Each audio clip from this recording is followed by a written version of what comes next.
Goten Up, antes prazer, estamos aqui de volta, eu sou Flávio Morgan, entendo você não é, sempre quis fazer essa piada no final das contas, né, tô conseguindo fazer no live no Instagram, que era a última coisa que eu esperava fazer no final das contas.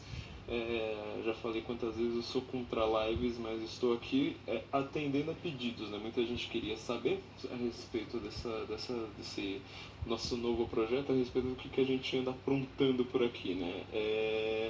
Então eu queria falar mais uma vez para vocês, na verdade, não só sobre o Guten Morgen Go, mas queria aproveitar para tirar algumas dúvidas, inclusive históricas, dar alguns spoilers, tirar algumas curiosidades que estão aparecendo aí por todo mundo, na verdade, né, a respeito de, em primeiro lugar, por que a gente escolheu esse tema, segundo lugar, por que você precisa do Guten Morgen Go, e depois também tirar algumas dúvidas da galera, né, tá todo mundo cheio de curiosidades aí a respeito desse curioso período histórico, então eu queria aproveitar aqui para conversar um pouco com vocês mais uma vez. Então, sim, tirando a primeira pergunta, né? Começou agora sim. Eu queria lembrar vocês, então, não sei quem viu a última live que a gente fez por aqui, que eu estava explicando exatamente por que eu tinha escolhido esse tema, né, que eu sempre quis fazer, no final das contas, algo sobre uma espécie de formação intelectual, né, para a galera. Não quero só uma formação política, eu quero uma formação intelectual de fato. Eu queria montar uma espécie de, não posso chamar de curso só por isso, né, mas assim, falar de, acho que fortalecer bastante o nosso debate político, público, na verdade, intelectual, ideológico no Brasil. E no final das contas, muitos temas, muitos que eu digo assim, são praticamente todos os temas que eu estava pensando, assim, acabaram convergindo mais ou menos para o mesmo período histórico, né? Eu conversei com o Luciano Oliveira, né, meu amigo Luciano Oliveira, que está fazendo os drops do Senso em Comum também, junto com o Carlos Eduardo, hoje no Oliver Talk, né? Na verdade a gente gravou, acho que terça-feira, salvo engano, lá no Oliver Talk, que foi publicado hoje, para gente explicar também. Lá eu expliquei bastante nessa questão do modernismo, né? Quer dizer, eu sempre fui uma pessoa meio obsessiva com essa questão do modernismo. Por que você entra no museu hoje e as obras são tipo um risco na parede, que fica um monte de gente apatetada lá, bobada, olhando para aquilo, e como é que isso tudo surgiu? Por que a nossa literatura, nossa, que eu falo, na verdade, a literatura ocidental praticamente, né? Por que a literatura ocidental ela ficou tão abobada, né? Tão simplificada, no final das contas, em muito pouco tempo, exatamente quando a gente estava com mais tecnologia, quando a gente estava com mais riqueza, né? O mundo estava enriquecendo, a gente com mais tecnologia, e a gente foi piorando muito. Eu comecei a perceber que muito disso dependia mais ou menos do mesmo, adivinha na verdade, do mesmo período histórico, e fiquei cada vez mais chocado, na verdade, conforme eu fui estudando, com quão pouco nós conhecíamos exatamente sobre esse período ali ao redor da Primeira Guerra, né? Não só a Primeira Guerra ali, mas ao redor. Aliás, para lembrar, né? Esse não vai ser um curso de história exatamente, eu não sou historiador, estou fazendo uma espécie de formação intelectual aqui, com algumas questões que permeiam o nosso debate.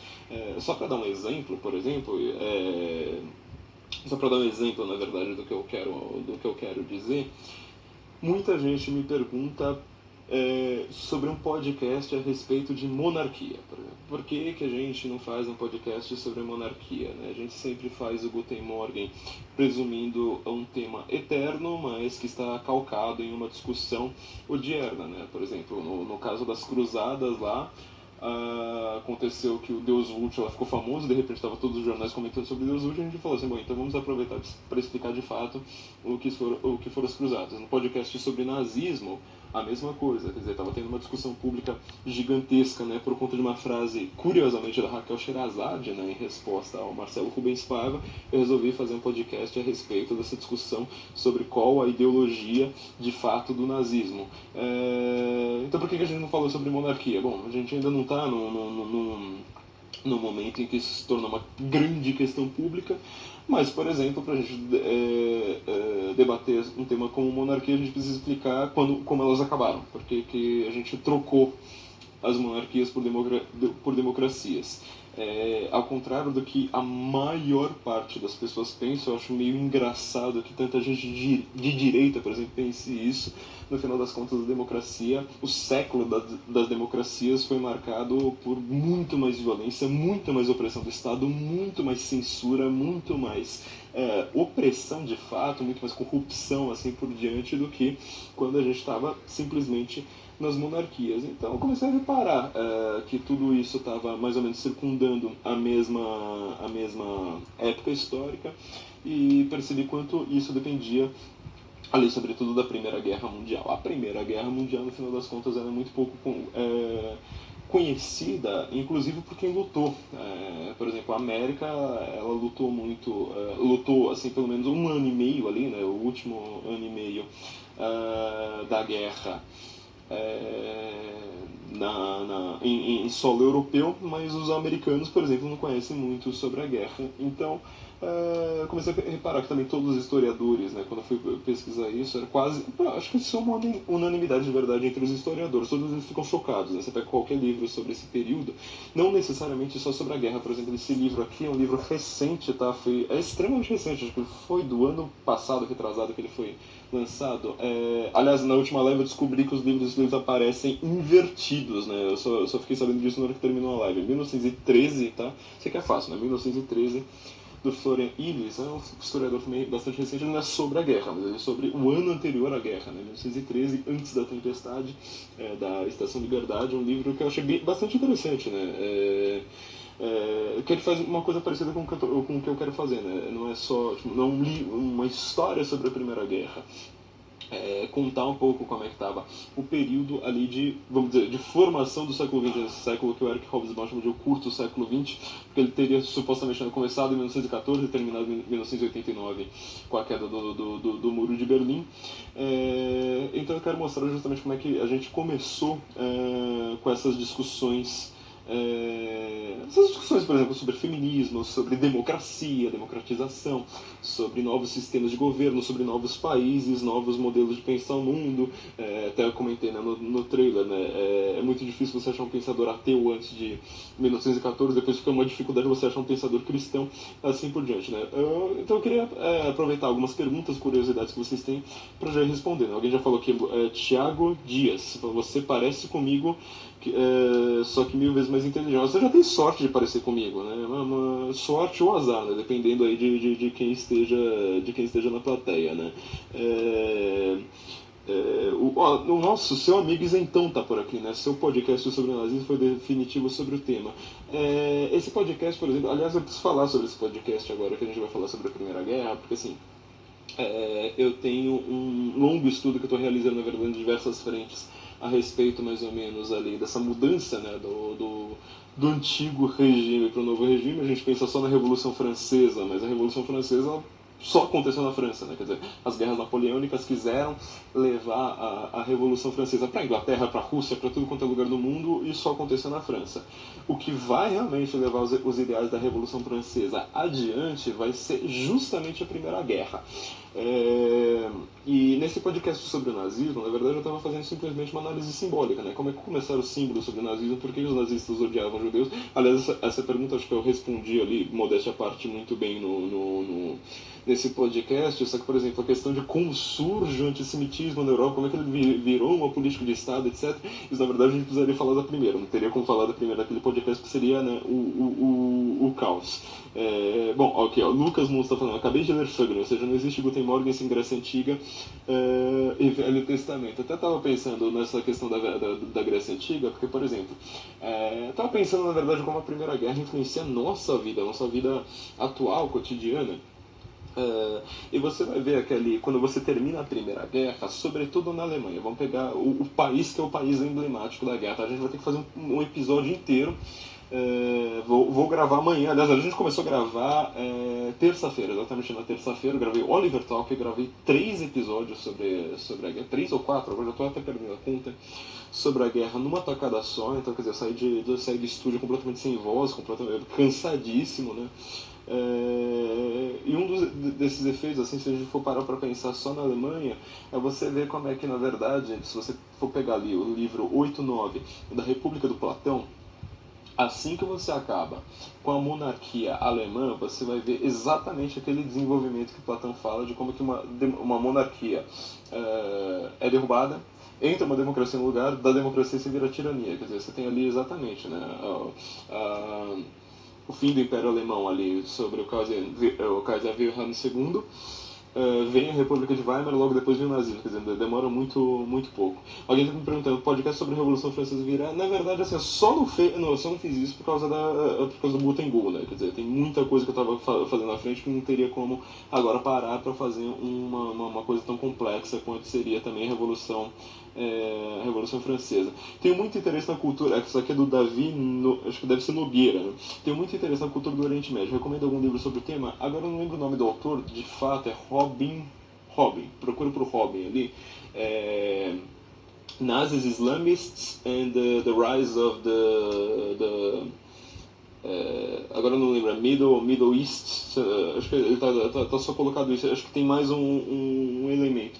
Eu não li esse livro, sabe, em muitos detalhes, assim, eu fui lendo ele como se fosse citação, sabe, pegar ali um capítulo, etc, mas assim, um livro que dá pra ver que ele é fundamentalíssimo pra isso. Ó, Gabriel Ferreira, as revoluções protestantes e depois a França já não tinham sido grandes quebras, o que diferencia a Primeira Guerra? Na verdade, uma coisa só, tá, Gabriel? A Revolução Protestante, ela acontece na Alemanha, depois ela vai acontecer na Suíça, depois ela vai acontecer na Inglaterra. Na verdade, assim, são três momentos diferentes, né, de três protestantismos diferentes. Mas a própria ideia do Lutero, eu tenho um podcast que eu falo sobre o Johann Hus, né, que é uma grande influência teológica do Lutero. Agora eu não lembro se é uma ameaça fascista, não lembro, foi algum desses episódios. Eles são nacionais, quer dizer, a grande questão é que a Primeira Guerra é internacional, ela acontece numa escala muito maior, né? Michel Barbosa, vai falar sobre a mudança do trabalho e das famílias no pré-Primeira Guerra? Vamos falar, aliás, é um episódio que eu estou estudando agora, que a gente vai gravar amanhã. Na verdade, não só do trabalho da família, teve uma grande revolução sexual antes da Primeira Guerra, né? A gente pensa só na Revolução Sexual de 1964, já existiu no final do século XIX, com o romantismo, quer dizer, a Alemanha ela foi pioneira nessa questão, então foi muito avant la lettre, né? Foi muito. Aconteceu muito antes do que a gente estava pensando. O Gui Pizzi está perguntando: transforma o curso da Primeira Guerra em livro. Não vai ser exatamente um livro, tá? Mas assim, um longo estudo que eu estou fazendo que ele vai se desenvolver em vários aspectos. Talvez eu lance mais de um livro, só que assim, nenhum vai ser sobre a guerra, porque assim, eu não sou historiador, não é esse meu objetivo. Mas assim, por exemplo, sobre a literatura na guerra, por ter certeza que eu estou escrevendo muito, né? Sobre isso. Deixa eu ver aqui mais alguma, né? Se eu conheço Delmo Arguellet, nunca ouvi falar, viu, Vladimir? Esse eu não conheço. Deixa eu ver as perguntas mais para baixo, que eu tenho certeza que vocês devem estar deve estar aparecendo muita dúvida, né? Muita questão mal resolvidas sobre esse período histórico, né? Henrique Vercena está perguntando: Flávio, o livro do Martin Gilbert é bom? Olha, muita gente também perguntando sobre dicas de livro. Eu não conheço livro ruim sobre a Primeira Guerra, tá? Não conheço livro ruim. Aliás, tem um livro até da LPM, que é Primeira Guerra Mundial, uma breve introdução, se eu não me engano. Ele é um historiador de Oxford, tá? É sensacional aquele livro, assim, curtíssimo você ler. Assim, é bom também porque você acha em banca de jornal, né? Deve custar R$ 20, mas é sensacional, muito bom. A única coisa que eu digo é que assim, quase todos os livros que estão em português, quase todos mesmo, né? O único problema dos livros que foram traduzidos é que eles se focam muito no aspecto militar, tá? Martin Gilbert, ele fala um pouco do desenvolvimento, só que assim, é muito rápido, tá? Tipo, quer dizer, ele fala, a situação política estava tal, a situação... Não vai falar, por exemplo, da situação cultural, e aí tem os tiros e tal. Então, assim, boa parte desses livros, eu não recomendo que vocês leiam eles sozinhos, tá? Tipo, vou ler um livro sobre a Primeira Guerra Mundial, vou pegar o do Martin Gilbert. Se você for pegar ele sozinho, não vai adiantar muito. Um livro que ele fala bastante sobre isso, que tá sendo super best-seller na Inglaterra. Eu lembro que quando eu tava pra lá, ele tava aparecendo pra tudo quanto é lado. Esse aqui, ó. Esse aqui, ele fala do anterior à guerra, né? Os Três Imperadores, da Miranda Carter. O livro está sendo super citado também. Todo livro que eu vi recente que é posterior a ele cita esse livro. Ele cita sobre... uma espécie assim, de biografia tripla, né? Dos três imperadores que eram primos, né? Ela traduz o Wilhelm por Guilherme II, né? O Jorge V. Nicolau II, aliás, apesar de ser o Jorge que importa, que vai estar na guerra, eu recomendo muito que vocês leiam bastante sobre o Edward, né? Esse livro fala bastante também sobre o Edward. Antes dele, mas esse livro, por exemplo, eu acho que se você vai ler um livro sozinho, talvez ele valha mais a pena. O livro que é fundamentalíssimo mesmo é o do Mordred Epstein, né? A Sagração da Primavera, que ele faz uma coisa também parecida. Aliás, eu estou me baseando muito mais nele do que nos outros livros, porque ele comenta sobre os aspectos intelectuais, os aspectos culturais, os aspectos ideológicos, fala de poesia, vai analisar a coreografia da Sagração da Primavera de Stravinsky, quando ela foi lançada, assim como ele vai analisar a poesia do Eliot, entendeu? É sensacional, só que é um livro difícil de encontrar. Aliás, para quem está procurando o livro, né, só o livro do Eckstein, acho que eu paguei mais do que vocês vão pagar por esse curso inteiro. Porque você só encontra em sebo, difícil, sabe, demora para chegar, então só ele sozinho já sai mais caro que esse curso, né, pra vocês verem como é que é. Vamos ver aqui, deixa eu ver mais alguma pergunta. Vai convidar alguém pra live agora? Nem sei, na verdade, eu não sei usar live, tá? Eu não sei como é que faz isso, né? Dom João foi um grande rei, inclusive foi quem derrotou Napoleão, né? A gente fez um podcast com o Evandro sobre por que comemorar a independência do Brasil, 7 de setembro. O Evandro está contando em detalhes ali essa história, quer dizer, foi foi o Dom João que engabelou o Napoleão ali, que acabou impedindo, né, essa coisa da Revolução Francesa que a gente está fazendo. Chamar o Arnaldo Jabor para me ajudar, certamente, não tenho a menor dúvida, né? Vai ser no formato de podcast ou vídeos, nos dois, tá? Aliás, respondendo essa pergunta, a grande questão dos vídeos é que a gente pode colocar alguns mapas, vamos colocar algumas imagens de época, a gente está fazendo essa pré-venda, 90% da razão também é para a gente conseguir direitos autorais, quer dizer, a gente precisa pagar direitos autorais de muitas coisas, música, assim por diante. Então, assim, quanto mais vendas a gente conseguir até amanhã termina essa pré-venda, melhor, né, pra gente conseguir mais imagens, pra gente conseguir mais dinheiro, pra gente conseguir isso, e isso a gente vai colocar em vídeo. Agora, por exemplo, se eu for falar de um mapa, quero comentar, por exemplo, de Le Femplan, que vai ser uma das coisas que eu vou gravar amanhã. Para quem está ouvindo em podcast, eu vou falar assim, então, né, ou você pausa aí, ou então vou tentar descrever a coisa em um pouco mais de detalhes para quem está sem imagem. E a gente vai ter um segredinho aí, uma surpresa para vocês verem como é que vocês vão enxergar tudo isso, né? Tô aqui pelas indicações de filme que o Flávio faz. Olha, filmes sobre a Primeira Guerra, eu confesso que eu não vi muitos, tá? Só que também são todos muito bons. Eu ainda não vi 1917. Pedi pro Maurício Muniz, né, que tá escrevendo pra gente agora, o cara que mais entende de quadrinhos no Brasil, eu acho. Ele... Infelizmente ele não podia, mas assim, ainda não vi nem sequer o do Peter Jackson, quer dizer, They Shall Now Grow Old. Não estou conseguindo ir ao cinema, simplesmente isso, mas assim, o que eu vi realmente foi muito bom, né? O de Natal lá, eu acho que chama Natal mesmo, sei lá, Tourist de Natal, é muito bom, por exemplo, recomendo para todo mundo. Sobre nazismo, quais livros ler? Recomendo tudo que o Nerd Ledin. Isso você só vai encontrar em inglês, tá? Só que assim, esses livros têm uma vantagem, se você tem Kindle, deve custar R$5 cada um. Que o Nerd Ledin tem coisas no Mises Institutes também, então tem PDF aí à vontade na internet, só que assim, cada livro dele impresso tem mais de 700 páginas, tá? Então assim, muita coisa para ler, mas eu recomendo muito, você destrói qualquer um num debate sobre nazismo falando sobre ele. Christopher Viana, vai falar sobre a influência da Inglaterra nas sabotagens das outras monarquias e seus motivos? Nunca entendi direito isso. Então, o que a gente vai fazer? A Inglaterra está sendo muito debatida, sobretudo por historiadores ingleses recentes. Então, assim, o que a gente vai fazer? Vamos fazer todo o curso sobre a Primeira Guerra, né? Muitos aspectos, esse tipo de discussão, tipo, de quem que é a culpa, as teorias da conspiração que envolvem ali, e essas são muito sérias, tá? A gente tem que lembrar que a Segunda Guerra nasceu por causa de uma teoria da conspiração, né? A teoria da apunhalada nas costas, que a Alemanha teria perdido a Primeira Guerra por causa de sabotagem dos judeus.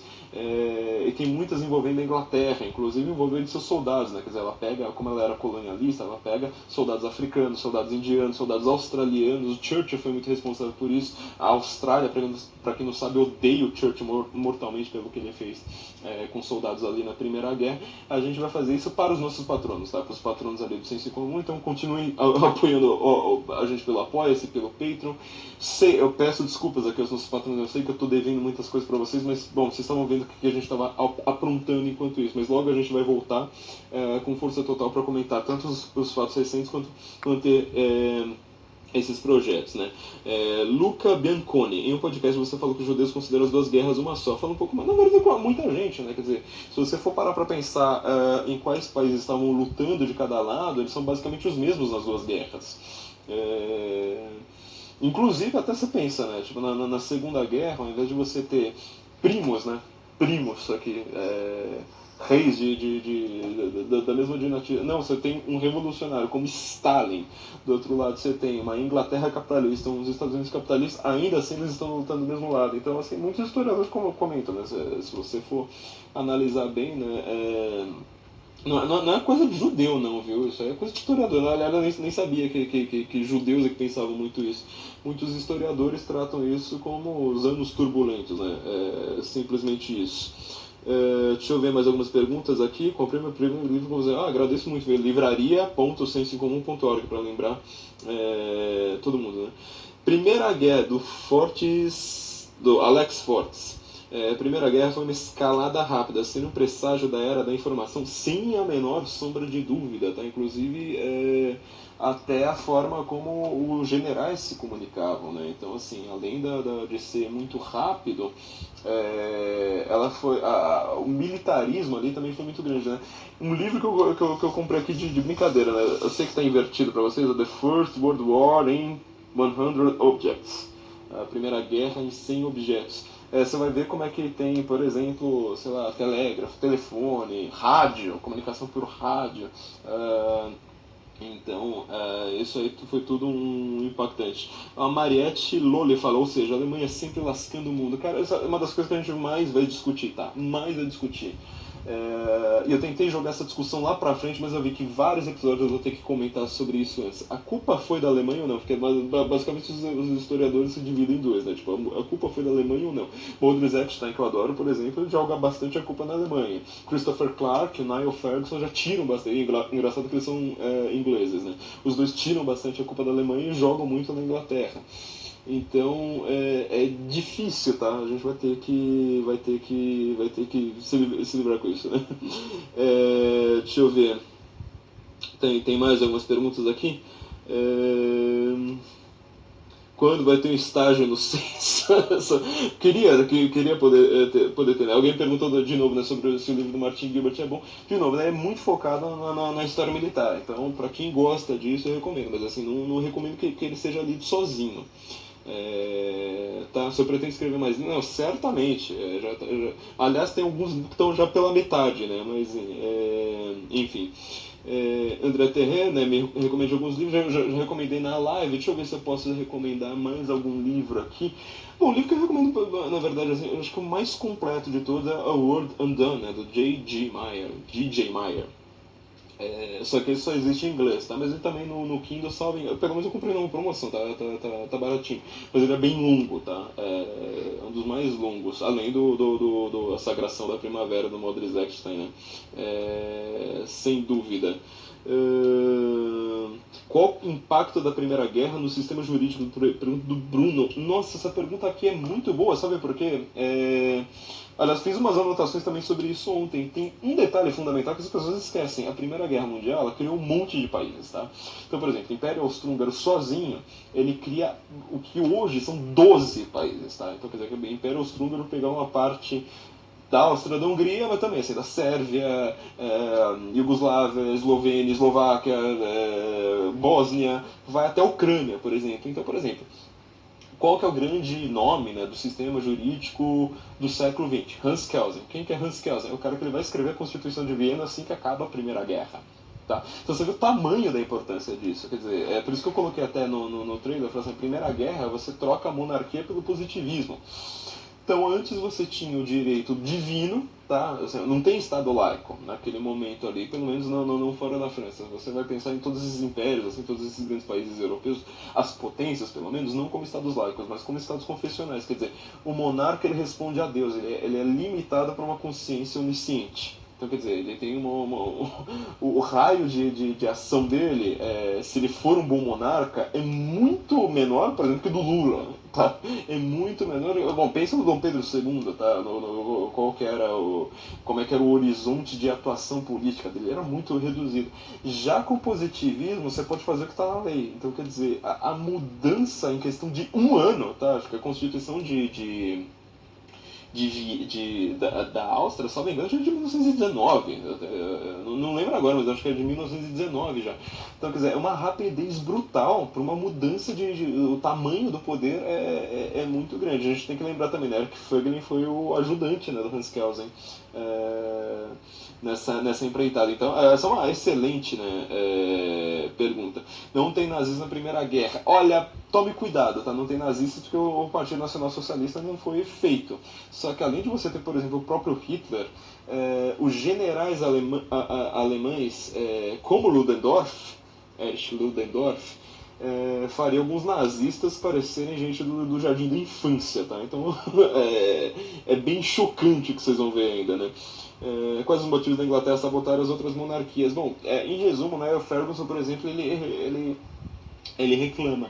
A Inglaterra era o grande país capitalista que tinha praticamente um monopólio dos mares, literalmente, né? Quer dizer, desde a Turquia, lá os estreitos da Turquia, que vão gerar uns atritos com a Rússia, até o Canadá. Quer dizer, então ela domina de fato, né, os mares. A sua marinha, apesar de ser pequena, comparativamente falando, ela domina os mares, até a Índia, né, assim por diante. E quem estava querendo construir uma grande base naval, uma grande Navy Army, né, como é que fala isso? Uma grande marinha, era a Alemanha. E ela quis fazer a toque de caixa, quer dizer, a partir de 1890 até 1914, quer dizer, 24 anos. Não dá pra você montar uma marinha nesse tempo. Ela conseguiu montar uma marinha poderosíssima, tá? Só que ainda que não chegou aos pés da Inglaterra. E muita gente fala assim, não, peraí, a Inglaterra quis entrar na guerra porque ela queria acabar com alguma chance da Alemanha. Então muita gente acha isso. Vamos lá. O Evandro vai participar, chama o Evandro. Se ele topar, quem disse? Né? A história da Primeira Guerra Mundial de David Stevenson é boa para começar a estudar. Eu prefiro que a do Martin Gilbert, tá? Porque a do Martin Gilbert, como eu estou falando, ela é muito boa para história militar. Talvez seja até melhor que a do Stevenson na parte de tiro. Tá? Porque Stevenson, por exemplo, ele resume algumas coisas que eu não gostaria de resumir. Mas do Stevenson, pelo menos, ela tem algumas discussões. O primeiro capítulo, a primeira parte, a última parte dela, tem algumas discussões históricas muito boas. Tá? Ela talvez seja até um pouco melhor. Teria uma chance do czar Nicolau II não ter fracassado na Primeira Guerra e assim ter combatido a Revolução.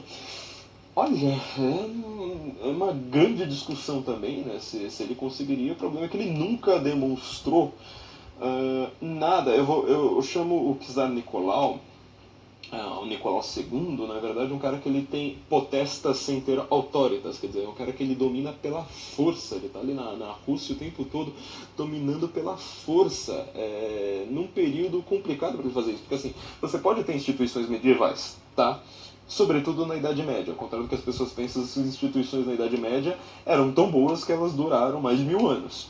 Agora, você não pode ter instituições medievais no mundo que está se modernizando muito rápido. Então, quer dizer, quando as pessoas falavam para ele, olha, você precisa ter um parlamento, você precisa ter isso, e ele se recusa, assim que ele assume o poder, ele se recusa a tudo isso, fala assim, não, basta eu, só preciso ter o meu direito divino. Cara, você está falando de um país, acho que na época já tinha mais de 60 milhões de habitantes. Como é que ele vai decidir tudo? Entendeu? Quer dizer, ele acabou errando por conta de ser tacanho. Então ele teria que não ser tacanho, ter construído uma burocracia eficiente que ele não construiu, apesar de ter muitos burocratas muito bons, então ele se cercava de gente estrangeira, sobretudo, para ser seu conselheiro. Você imagina hoje, né? Por exemplo, sei lá, o Bolsonaro se cercando de gente estrangeira. Todo mundo ia falar, meu Deus do céu, olha o que esse cara tá fazendo. Não, assim era bom porque ele sabia sobre cada um dos países, mas ele era uma pessoa muito teimosa, muito... não saía do palácio, sabe? Não sabia o que era, né? Márcio Henrique Andrade, Flávio, para entender a diferença de judeu e sionista é necessário um podcast para aprender com um livro de aeroporto. Olha, é complicado, viu? Sionista é quem quer realmente criar um Estado de Israel, assim por diante. Judeu, meu, se você for definir o que é um judeu, né, quer dizer, etnicamente judeu, ele segue a religião judaica, é muito complicado essa questão. Dica de livro sobre a paz de Westfália, cara, agora você me pegou, viu? Isso é difícil, porque você precisa pegar um livro de relações internacionais. Me indica um livro introdutório. E livro introdutório eu vou recomendar para todo mundo, então, da Miranda Carter, tá? Os Três Imperadores. Quem quiser começar... eu não vou citar muito esse livro, tá? Vou citar mais o final dele.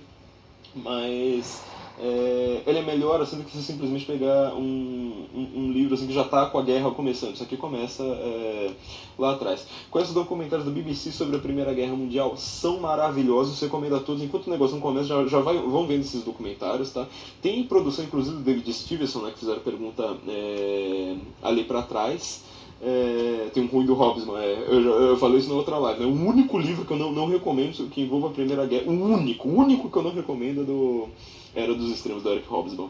O documentário da BBC é muito bom, e também tem um outro documentário no YouTube que agora eu não lembro, não, acho que é The Origins of the First World War, alguma coisa assim, que também é muito bom, e também tem imagens muito boas, né? Churchill's Memórias da Segunda Guerra, na verdade ele também fala bastante da Primeira, né?